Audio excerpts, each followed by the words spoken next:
A kind-hearted girl shelters a stranger, unaware he's a hidden millionaire. What he did next shocked the entire neighborhood. Before we continue, drop a comment and let us know where you're watching from. Now, let's dive into the story. It was drizzling as Emma hurried to her job interview. Her old coat was frayed at the shoulders, and her hastily tied hair only made her fatigue more visible. In one hand, she clutched a folder with its corners damp from the rain, and in the other, a sandwich wrapped in paper. From the start of the day, it felt like everything was working against her. Trying to save time, she turned down a back alley. Suddenly, her foot slipped in a puddle, and both the sandwich and her documents scattered. Emma sighed.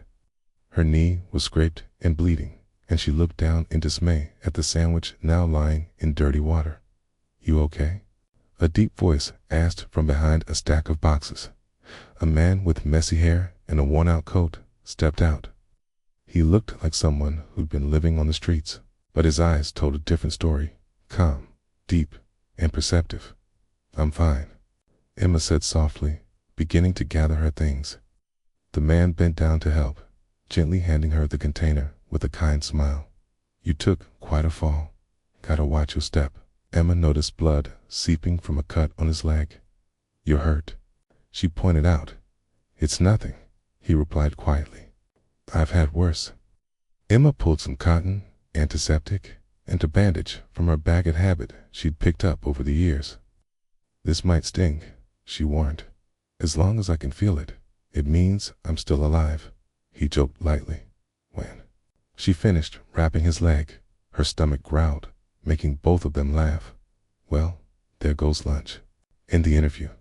"Great." The man pulled out a small pack of crackers. "Want to share?" "No butter." "Sorry." Emma smiled, the first genuine smile she'd had all day. They sat on the curb and split the modest meal. "I'm Emma," she said, as she caught him watching her. "Call me Daniel." "How long have you been out here?"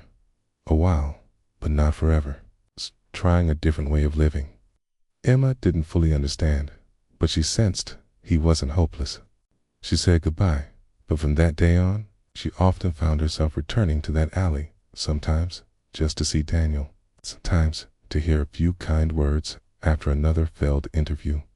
Once, he handed her an old book and said, "You'll need this on a rough day." Emma didn't really get it, but she took it anyway. Then, one bitterly cold afternoon, as she walked past the familiar alley, she stopped in her tracks. Daniel was huddled on the ground, his face gaunt, the wound on his leg clearly infected.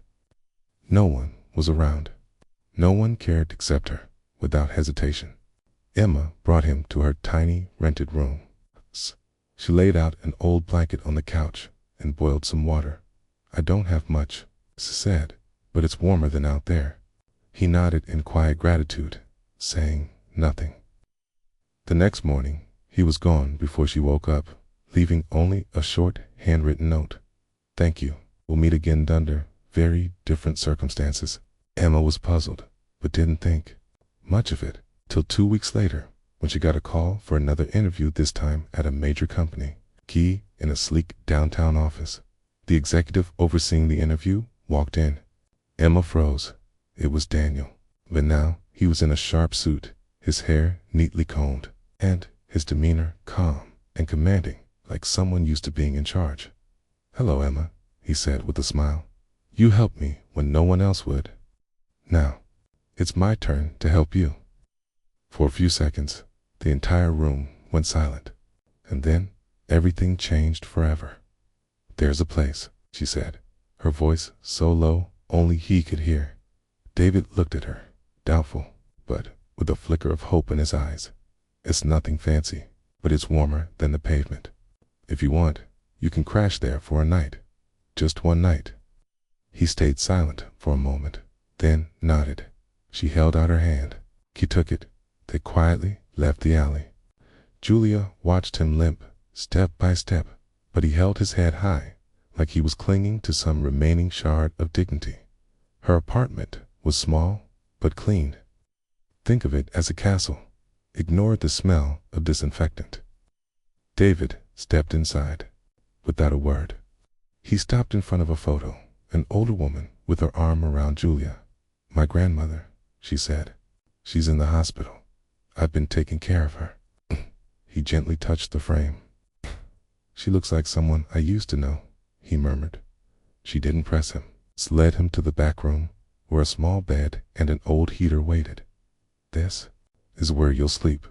Bathrooms at the end of the hall. Don't get too comfortable. You leave tomorrow." "Understood," he said, standing there, quiet, that night. Two people separated by a thin wall, but a lifetime apart in their pasts.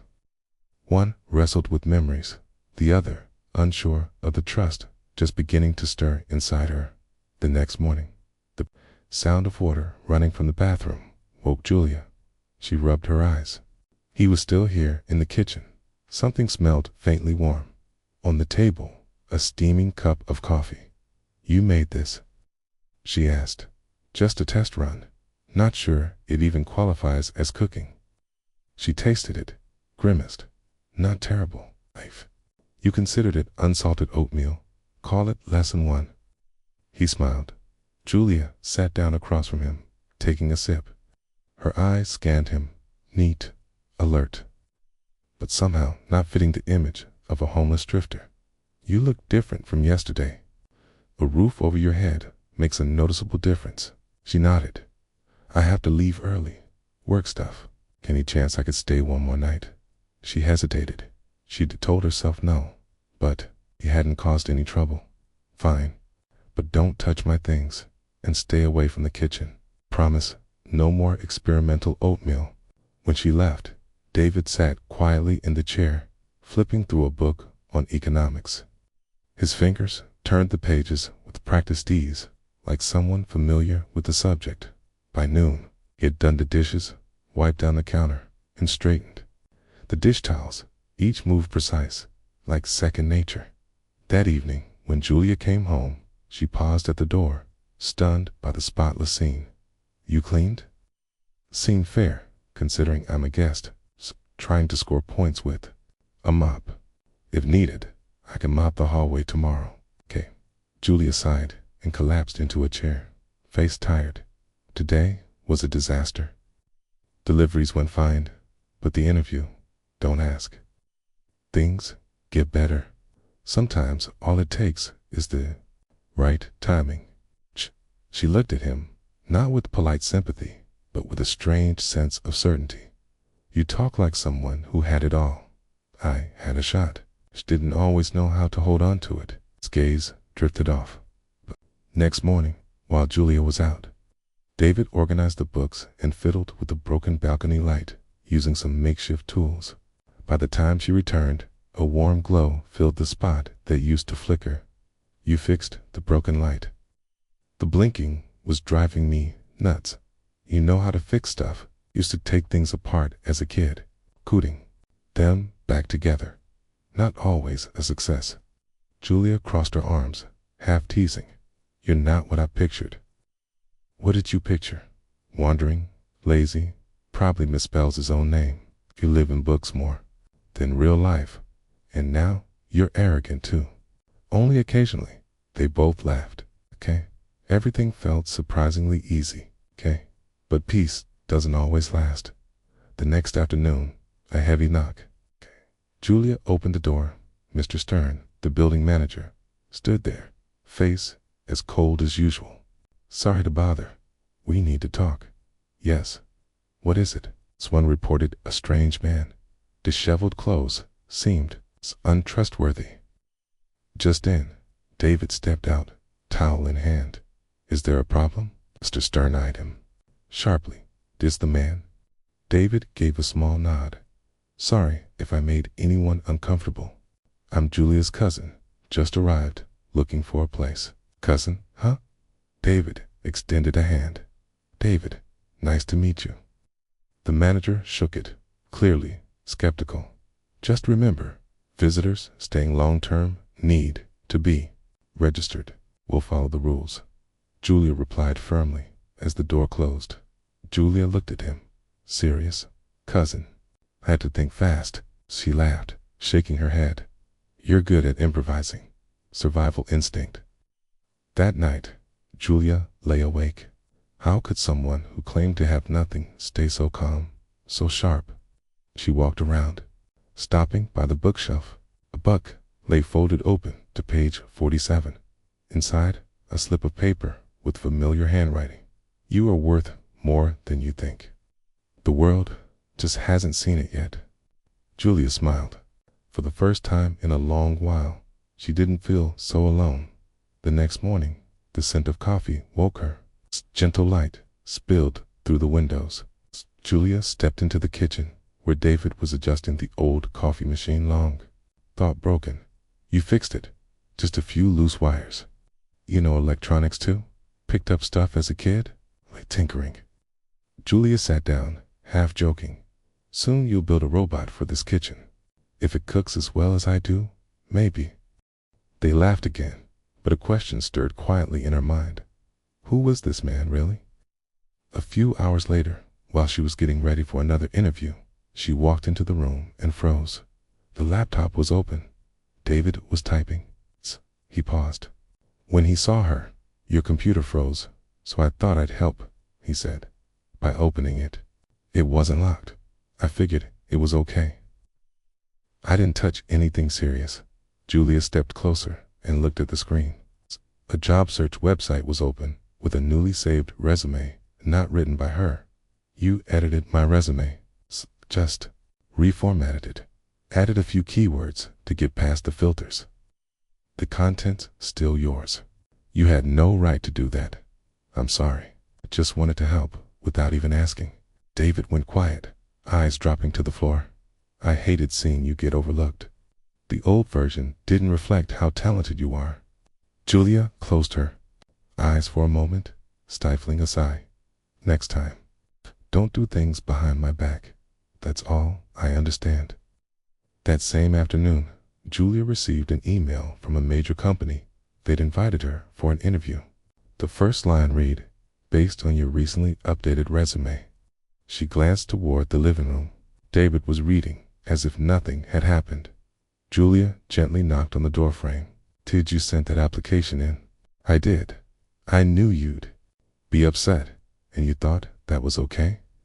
I thought you deserved a chance, even if you didn't believe in yourself. Julia hesitated. She couldn't decide whether to be angry or grateful. Don't do it again. I don't like feeling blindsided.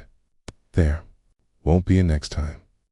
The next morning, Julia stood in front of the mirror, adjusting her outfit. As she stepped outside, she found David standing on the balcony.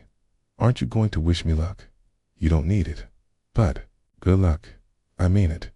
If I get the job, I guess you won't need a tenant anymore. Probably not. But if you don't, you can stay. She smiled softly and walked away. David quietly returned to the spare room and pulled out an old, crumpled newspaper from his backpack. On the cover was a polished man standing in front of Harvin Technologies headquarters. Bold headline, David Alinar, missing the vanished CEO. He stared at the photo for a moment, then slowly tore it into pieces, letting the scraps fall silently into the trash. When Julia returned later that day, her phone rang. It's Julia. This is Bianca from Salvarus. We'd like to meet with you in person. Tomorrow, of course. Close. Thank you, she replied, her heart fluttering slightly. On her way back, she passed a small newsstand. A familiar magazine caught her eye on an article on a missing businessman. The face looked like David. David Alinar, former CEO of Harvin, vanishes after suspected foul play. Julia froze.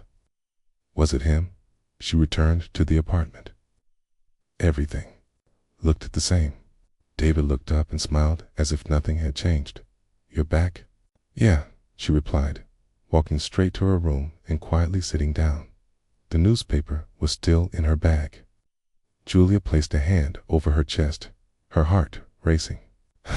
That face, that name, those eyes, that was too much to be a coincidence. She didn't know what to do next. But one thing was clear, a piece of truth had just surfaced. and her world would never be the same. That night, they said very little. David made small talk about the storm and the humming fridge. Julia nodded, pretending to listen, but her thoughts were elsewhere. The face on that magazine, the vague headlines, and the man sleeping in the guest room of her home. She stayed awake late, eyes fixed on the ceiling, one question whispering in her mind, "Who are you, really, David?" The next morning, the alarm rang at 6:30. Julia woke with a lingering unease from the night before. She couldn't shake the image from the article, his name, his face, each detail hinting that something wasn't right. But today wasn't the day for confrontation. She had something more pressing, her interview with Salvaru's hiring board. Stepping out, she found David in the kitchen. "Coffee's ready. Case store-bought, so don't compliment my cooking," he joked. Julia smiled faintly and took the coffee. "Okay?" She watched him closely, his gestures, his gaze, the way he moved around the kitchen. Everything seemed, too precise, too practiced, as if he already knew how this house worked.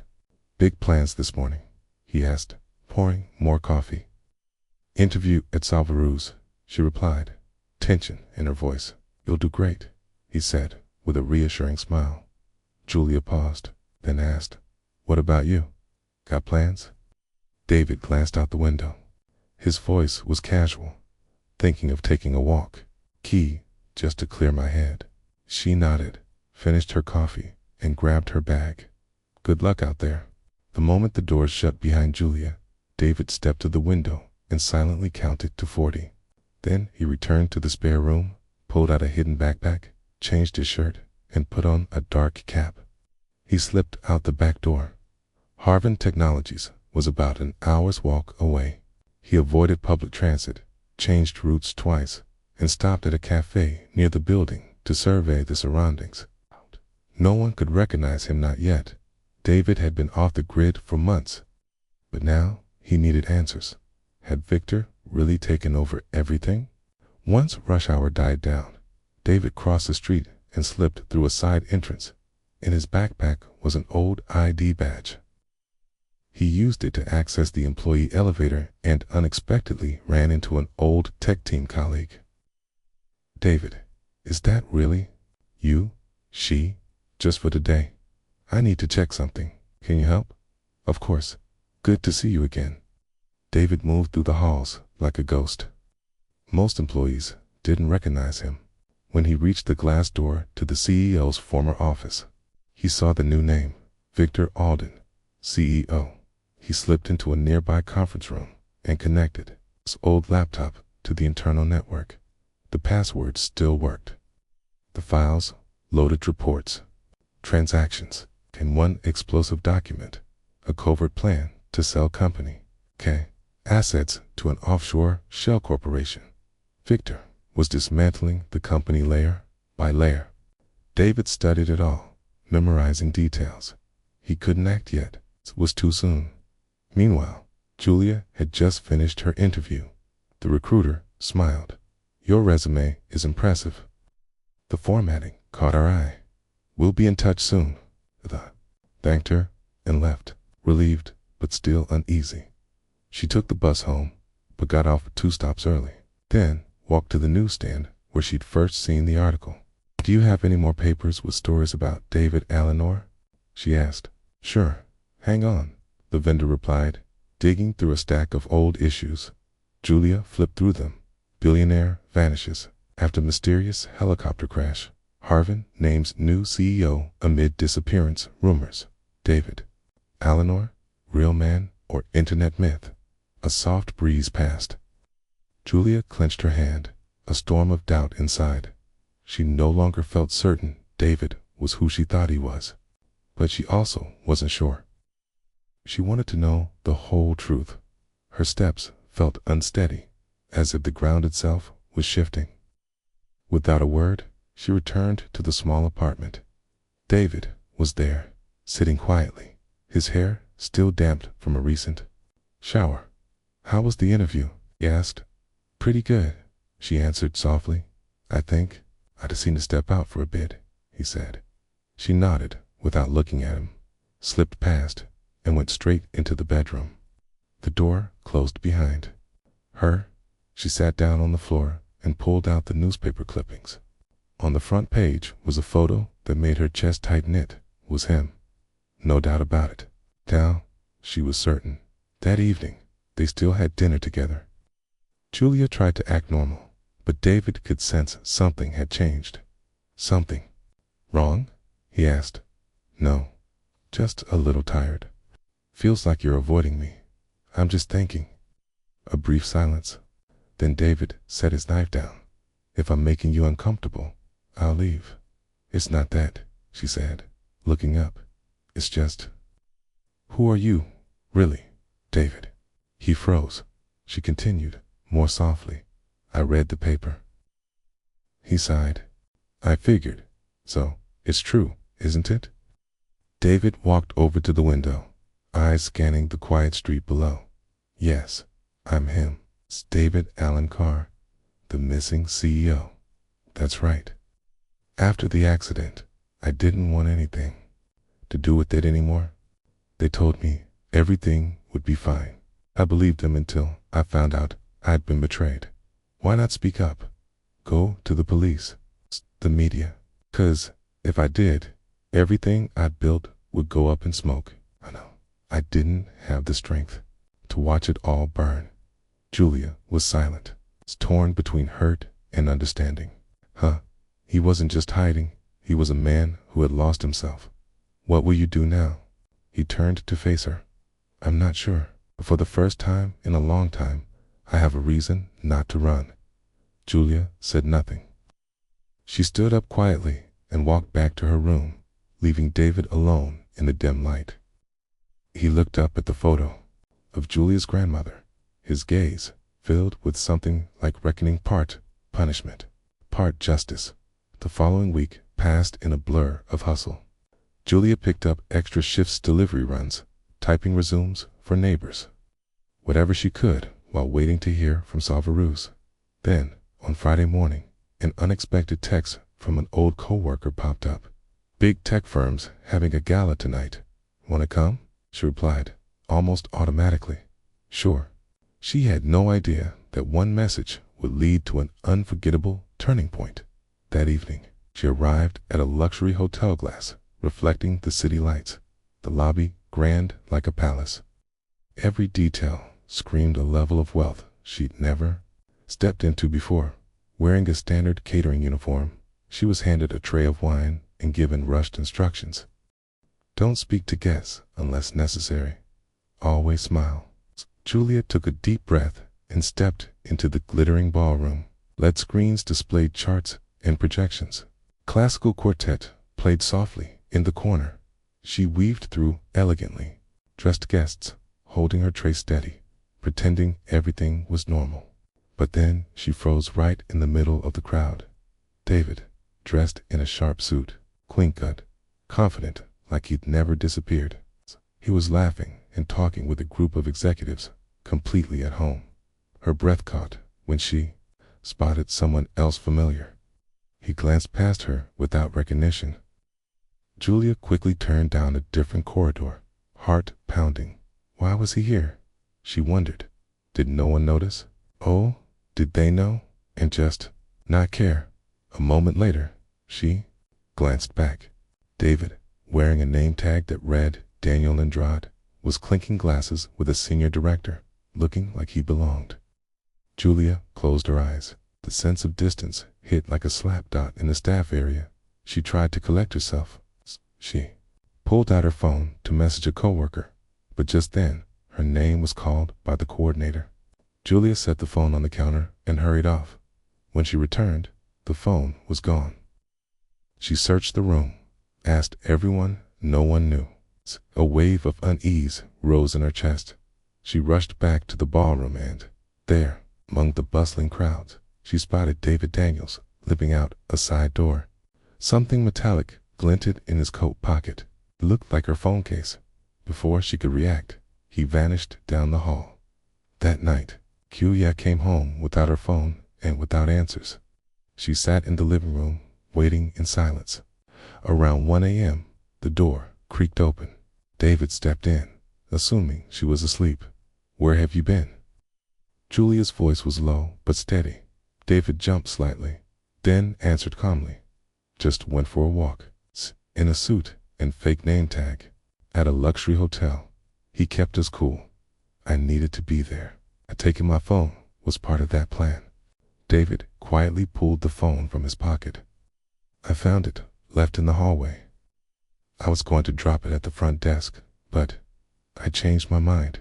Wanted to bring it back myself." Julia didn't reach for it. "Changed your mind?" "Or still playing pretend?" I needed to know Victor's plan. It was the only way in. Julia stood. "So you lied, snuck into the event, and acted like I didn't even exist. That wasn't my intention, but it's what you did, okay? And now I'm supposed to trust you just because you returned my phone." He hesitated. "Victor's preparing to sell off Harvin in a fake merger. If he pulls it off, the company will be gutted. Kay's using my name and old records to legitimize it.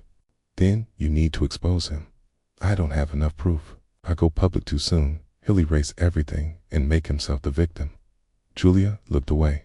"I don't even know who you are anymore." "Still me, the man who made mistakes and is trying to make them right."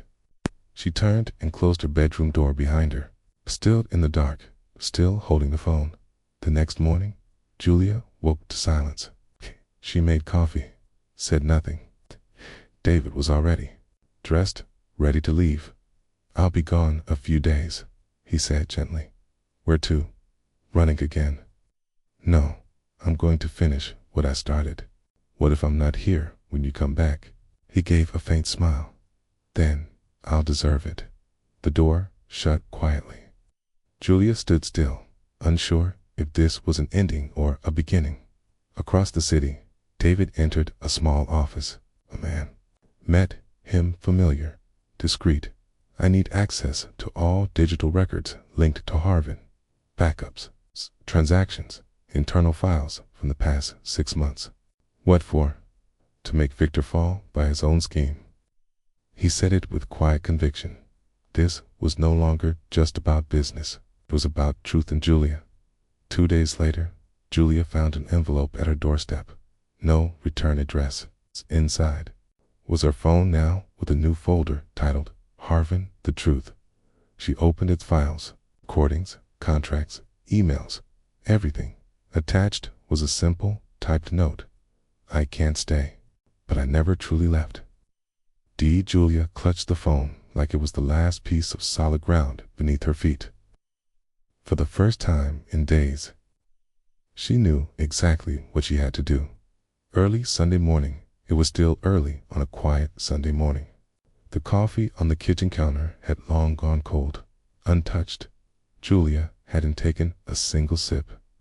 Her phone screen was open to a folder from David's dozens of files laid bare a terrifying truth. Harvin was rotting from the inside, and Victor was orchestrating it all. Most of the documents appeared legitimate, but Julia spotted the subtle signs, the digital signatures that looked authentic. The funds funneled into shell companies, identities masked by layers of anonymity. It was only a fraction of the bigger picture, but it was enough. She knew there was no turning back. She typed a short message. "We need to talk. Today, anywhere. Number." Reply. The silence long and tight, like a breath held too long. In an old office tucked in downtown. David was reviewing a tampered contract, working anonymously through a secure internal network. He paused when Julia's message appeared. Without a second thought, he packed up and left immediately. When he arrived, she was already there, standing outside the entrance, waiting. Her expression wasn't angry anymore, was resolute. "Come in," she said. No explanation needed. David followed her down the familiar hallway, which now felt strangely unfamiliar. She gestured to the couch. "Sit." He said nothing. He just obeyed. "I've read everything, watched every clip. You were right, Victor's manipulating everything. But you can't do this alone. It's too dangerous." David nodded. his voice low. I never meant to drag you in deeper, but I'm already in. There's no way back. He looked at her, conflicted. What are you planning to do? Julia opened a folder, calm and steady. Savaruz called yesterday. They're offering me a short-term contract in IT. One of their partner companies is listed in your files. It's one of Victor's shell corporations. Okay. David's eyes sharpened. You think you can get inside? If I gain access to the system, I might be able to trace live data, internal transactions, calls, identity logs.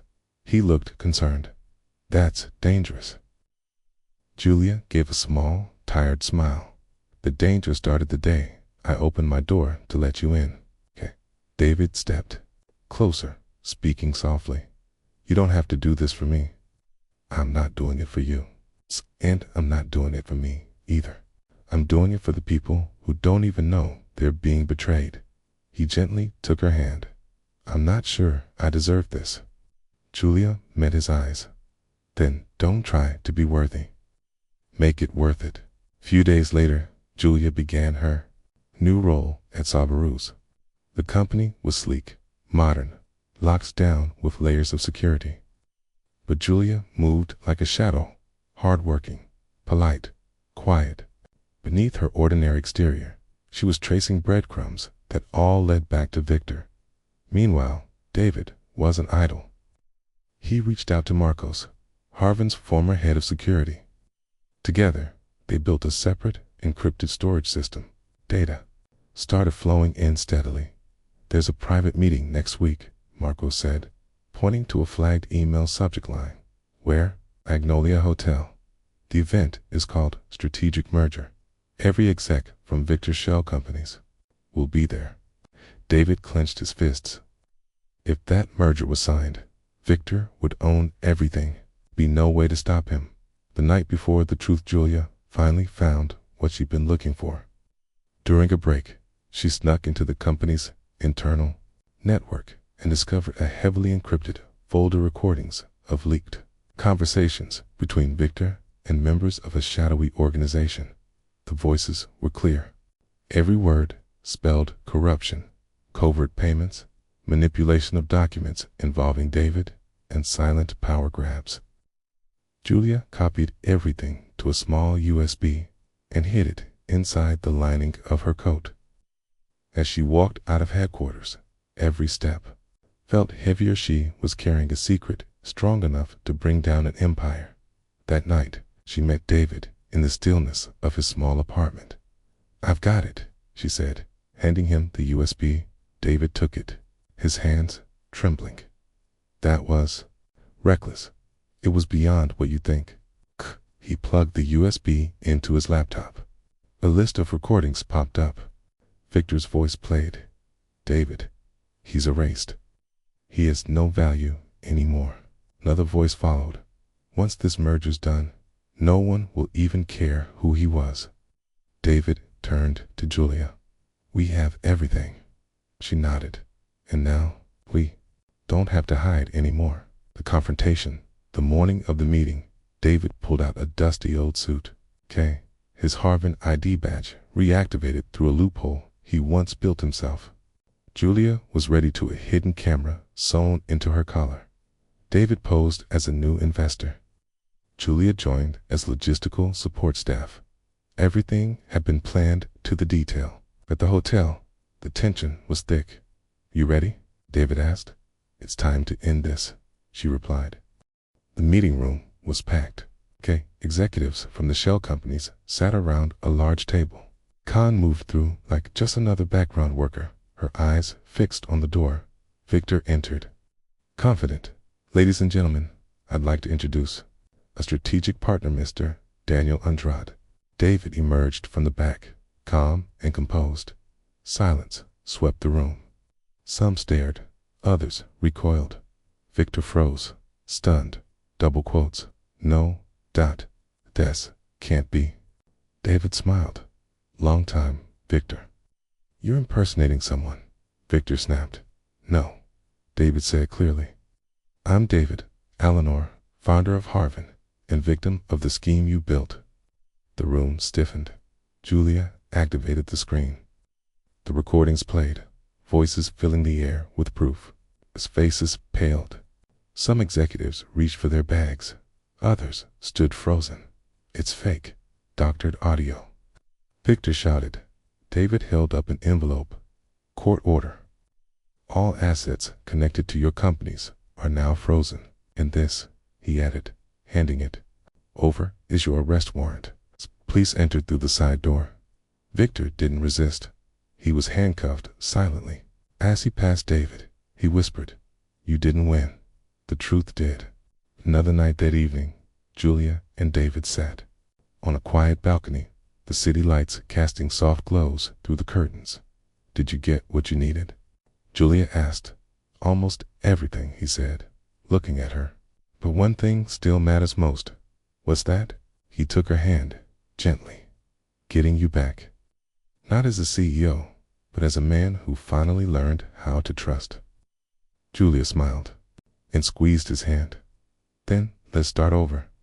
In that very moment, the board shifted. After being exposed was like unlocking a door, but freedom was still far away. The media pounced like wolves, devouring the scandal. David, the man who had once vanished from the financial world, was now plastered across front pages, but not in glory.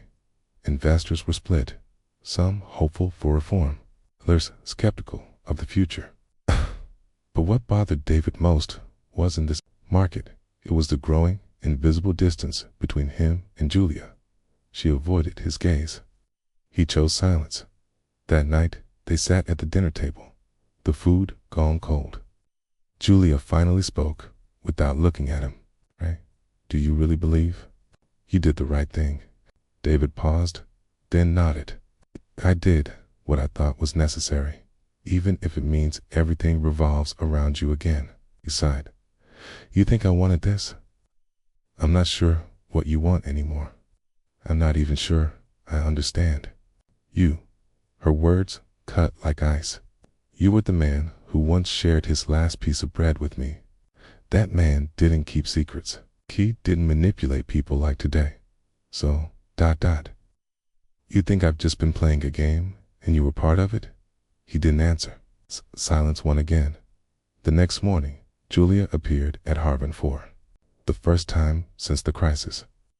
David had asked her to join their strategic meeting. As she walked into the building, the glances from employees made her uncomfortable, but Julia stayed composed. In the elevator, she caught his reflection in the steel panel. Nervous? When am I not? She let out a quiet laugh, half sad, half sarcastic. In the boardroom, David laid out his reform plan: full transparency, independent audits, and mentoring the next generation. Julia listened, but her mind wandered to all the unanswered questions. As they walked out together, she looked at him and said, "You really are good at this." "At what?" "Convincing, leading, getting people to follow the path you've already drawn." "You think I'm controlling you?" "Think you're used to controlling everything, even things you shouldn't." Julia turned toward the front desk. It's for David. Just as he returned to his office, security stopped him. "Someone dropped this off for you last night." It was an unmarked envelope. He opened it immediately. Inside was a photo of Julia entering an unfamiliar building.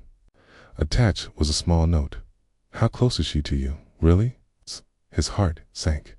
That night, David didn't come home. Julia sat waiting, eyes fixed on the door, worry rising in her chest. When he finally returned, it was well past midnight. "Where were you?" "I needed time to think." "About what?" "About us. About how this is dragging you into something you didn't ask for, and disappearing. That's the best you could come up with." He sat down, voice low.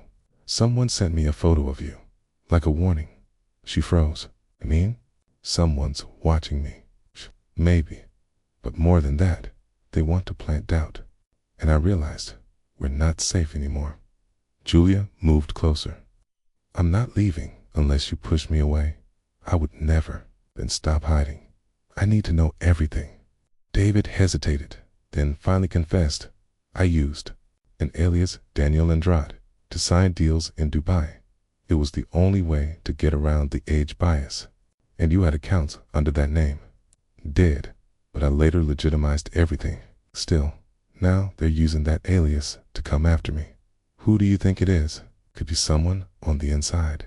Someone who wants to destroy both of us. She took his hand. There were no more questions. Only one thing was certain. For the first time, they were truly on the same side. Julia turned into the lobby. Meanwhile, David, just returning to the office, was stopped by a security guard. Someone left this for you last night. It was an envelope with no return name. He opened it immediately. Inside was a photo of Julia entering a strange building. Tucked inside was a note. How close is she to you now? His heart sank. That night, David didn't come home. Julia sat waiting, eyes fixed on the door, her heart filled with worry. When he finally returned, it was well past midnight. Where were you? I needed time to think. About what? About US. About how all of this is pulling you in. And disappearing, was that the best you could come up with? He sat down, his voice low. Someone sent me a picture of you. Like a warning. She froze. You mean, someone's watching me? Maybe. But what they really want is to plant doubt.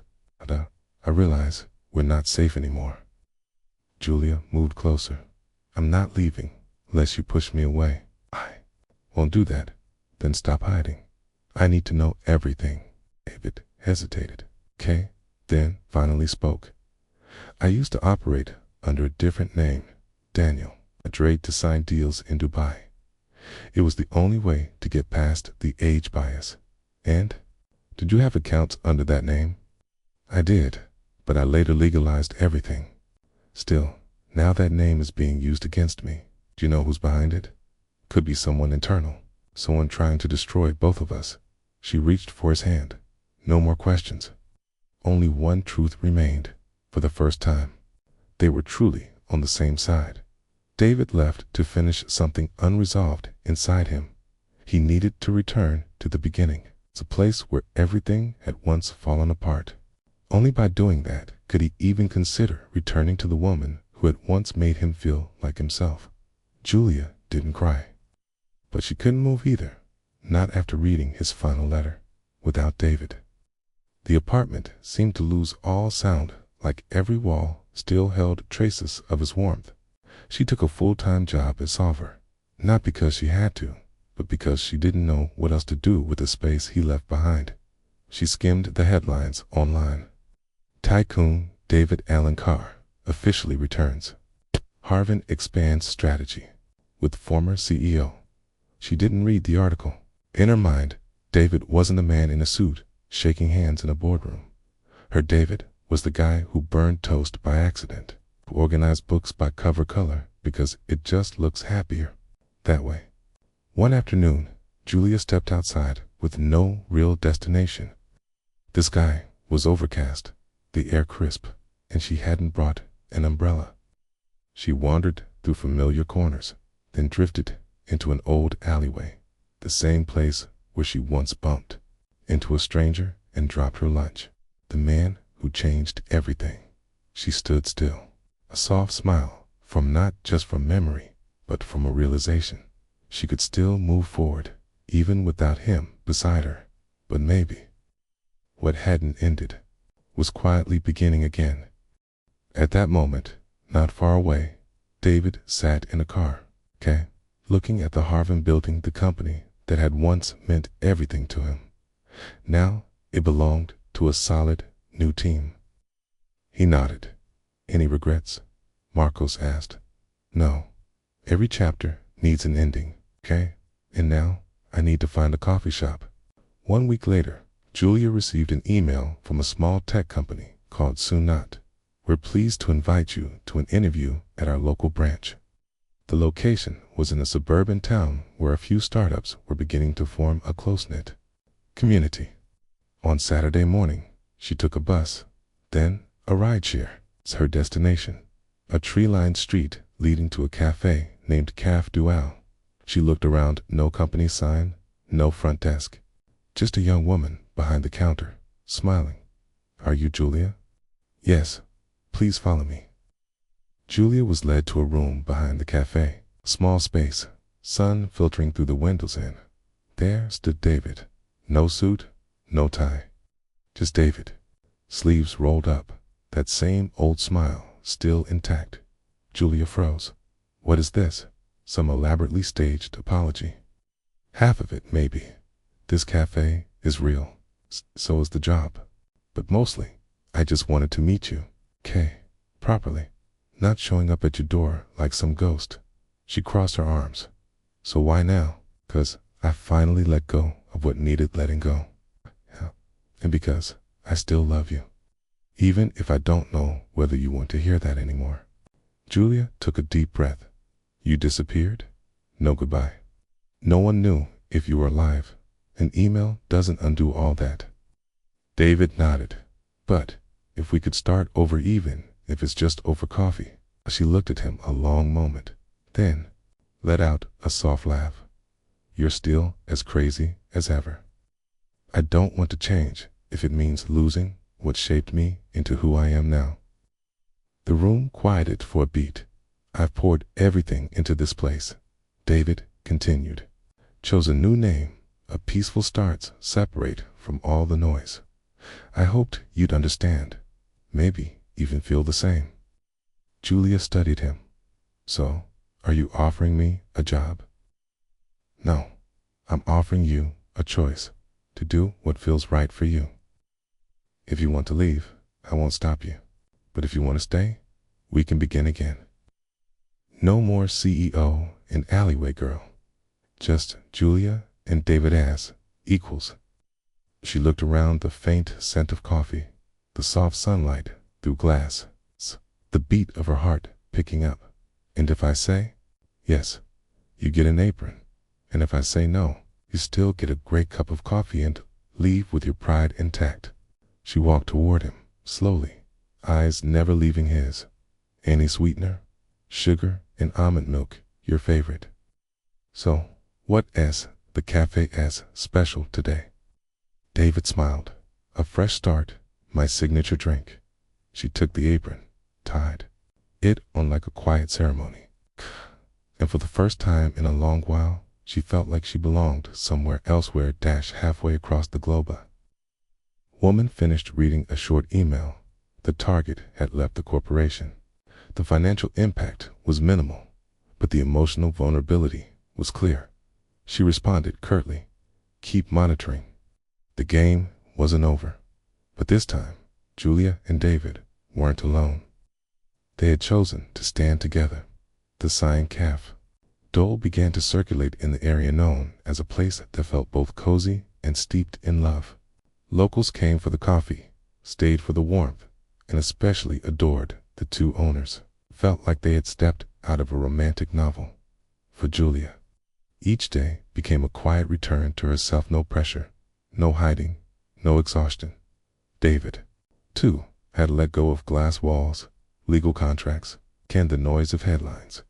But that peace lasted less than a week. A single phone call shattered everything. Julia, it's Sandra from Salvaruz. Do you have a moment? Sure.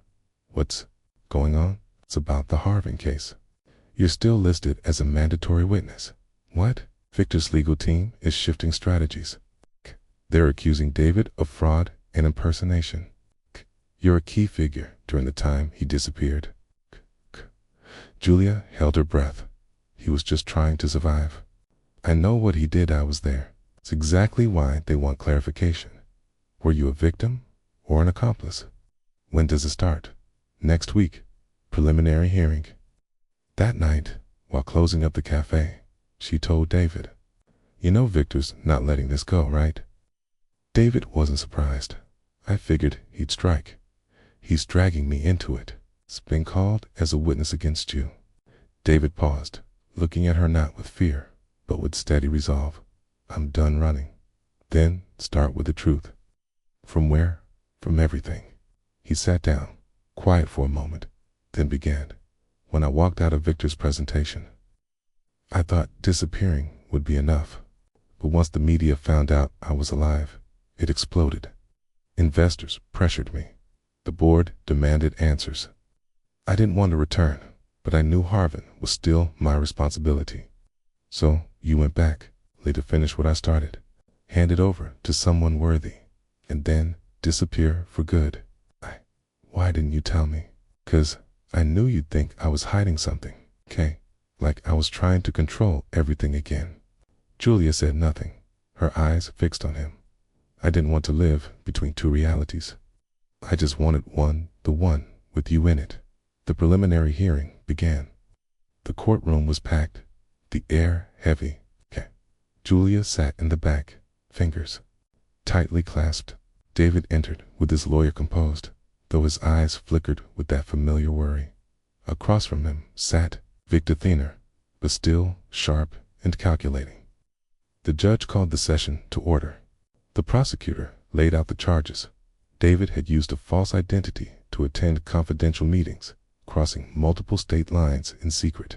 Was this evasion of law an act of survival? The prosecutor asked.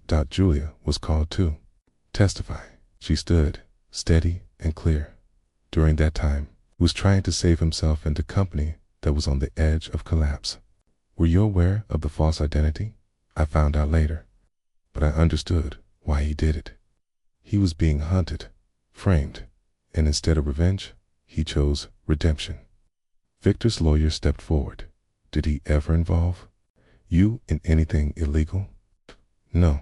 I stood by him because I trusted him, and I still do. David looked up at her. That answer meant more to him than any verdict. The hearing closed. The judge withheld a final ruling, but his words suggested that while David had crossed legal lines, he had not strayed from a sense of justice. Outside the courthouse, reporters swarmed Julia. Are you still with him? What's it like living with a man who has two identities? She smiled. He may have two names, but only one heart, and I love that. Just a few feet away, David stood still, hearing every word and realizing there was still hope. The day of the main trial dawned gray and heavy. David wore his old suit, the one that once gave him confidence, now feeling like a burden. Julia didn't accompany him. Since the preliminary hearing, they had barely spoken. Last night, she had only said, "If you need me, I'm here." But this morning, she wasn't. No message. No call returned. Still, David showed up. On the other side, Victor and his new legal team exuded confidence, maybe even arrogance. The trial began. Lawyers argued over contracts, legal thresholds, and whether David had gone too far. When it was his turn, David took the stand. Yes, I used another name. Yes, I acted outside the lines. But I did it to protect something bigger, to stop a larger scheme. The judge asked, "So you admit wrongdoing?" "I do, but I asked this court to consider my intent not for personal gain, but to prevent greater harm to others." The courtroom was tense. The prosecution had no strong rebuttal. Victor's team tried to spin it, but the evidence recordings, emails, spoke for itself. After a recess, the judge returned with his ruling, though Mr. David Eleanor operated outside legal boundaries. His actions were motivated by the defense of individuals and the company. This court finds no evidence of fraud or deliberate impersonation. The room fell silent. Victor's complicati cracked. The judge continued. However, to allow Harvin's recovery, the court recommends that Mr. Elina step down from all leadership roles for an indefinite period. David nodded gently. To him, it felt like release. Outside the courthouse, David said nothing. Reporters crowded in, but he looked for just one thing: Julia's eyes, and she wasn't there. 2 days passed. His mind wandered. Ni Cafe Dentino remained shut. Each morning he passed by as if waiting for something to change. On the third morning, the cafe felt different, tidy, organized, and a letter neatly placed by the coffee machine. The handwriting made his heart ache. "David, I'm happy for you, not because of the verdict, but because you didn't give up. I need some quiet. Watching you in court, I saw things you still haven't said. And what I need now is space to breathe, not for anyone else, but for me. I love you, but I need to love myself too. After years of just surviving, I'm learning to live. I'm not ready to come back yet. This isn't goodbye, just a step back. If fate still holds the path, we'll meet again. Julia David reread it again and again. Then he made a cup of coffee, sat by the window, and looked out at the small garden where they had once nurtured memories. No tears, just a quiet stretch of stillness. The following month, David didn't return to Harvard. Instead, he poured his heart into community projects, the little cafe, a free library, life skills classes, simpler life, yet full of meaning. A fateful afternoon at the Cafe Julia chose her own path, too. She opened a small bookstore, creating a quiet haven for those in search of peace. She worked less, lived more, and slowly became whole again. They didn't stay in touch, but they kept each other in their hearts. Then, one spring day, an unsigned envelope arrived at Julia's bookstore. Inside, just a few words. I found a place where the sun is gentle. The coffee never gets cold, and there's always an empty chair you'd like to return. I'm still here, D. Julia smiled. For the first time in months, she felt no rush. No reply was needed, just a quiet calm. One soft clouded morning, David woke with a feeling he couldn't name. He tidied the cafe, adjusted every corner, placed a single flower on the table, just like always. Then he waited. At the end of the street, Julia appeared, backpack in hand, heart light. Everything seemed smaller than she remembered. Maybe she had learned to see with gentler eyes. Before her, the wooden sign still read Dentino Cab, as if it had been waiting for her all along. The bell above the door chimed. David looked up. Her eyes met no words, only the silent confirmation that some things time can't erase. You came. I'm a little late. It's okay. Still right on time. Julia laughed softly. You really chose this place to stay?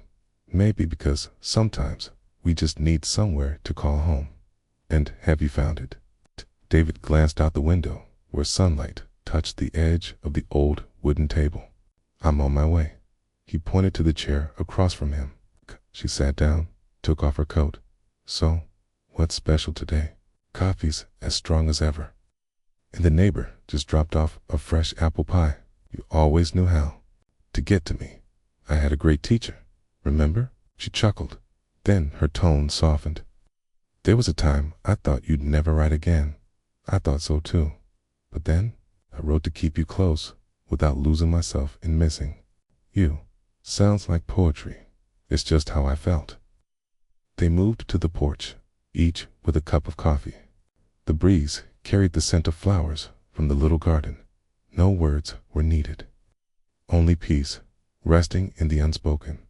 I saw pictures of your bookstore. It looks warm. It's like a place where people can find themselves again. It's what I hoped it would be. A little corner to breathe, just to be still. Did you find what you were looking for? I'm learning to slow down, like now, with you. She looked at him for a long moment. You look different. It's lighter. I feel more real. No more hiding the soft parts. And I'm not running anymore. I left to figure out who I was without you. Now I know I'm still me. When you're here, he set down his cup. I don't know if I still have the right to ask this, but you're going to ask anyway. If I asked you to stay a few days, she didn't answer right away, just smiled. I brought enough books for the whole week. I might offer you an apron. Feels like I'm already part of this place. The days that followed, Julia helped behind the counter, reorganized old bookshelves, and started a cozy corner labeled a page and a pour. David watched from a distance, not out of doubt, but admiration. An old customer leaned in and whispered, You too. There's something about you, like trees and wind, just meant to be. Julia only smiled. But that night, as they closed up the cafe, David said, I've been thinking. About what? Sometimes we have to take the long way around to end up right where we belong, like this little cafe. Like you. She looked at him deeply. Are you still afraid? No, because now I know if I ever get lost again, you'll find me. She took his hand gently. I always will. One golden afternoon, sunlight streamed through the window. David took out a small box. Julia looked up. What's that? Close your eyes. She obeyed. When she opened them, there was a simple ring, not flashy, just honest. It's not a proposal. It's an invitation to walk this road together, one day at a time. She slipped the ring on and smiled. Light, just the way it should be. What's so special today? She teased. A new beginning, he said. Eyes shining, and in a small cafe most people missed on the map, but never in their hearts a new chapter quietly began. Not with grand vows, but with warm glances and familiar coffee. Winter came gently, just cold enough to bring people closer together. The new namaz. The first chill of the season fell over the small town. People came to Dentino's for more than just hot coffee. They came for Kamen, the pages of books and the soft tunes playing in the background. Regulars curled into armchairs, holding their mugs like the warmth could ease unnamed worries.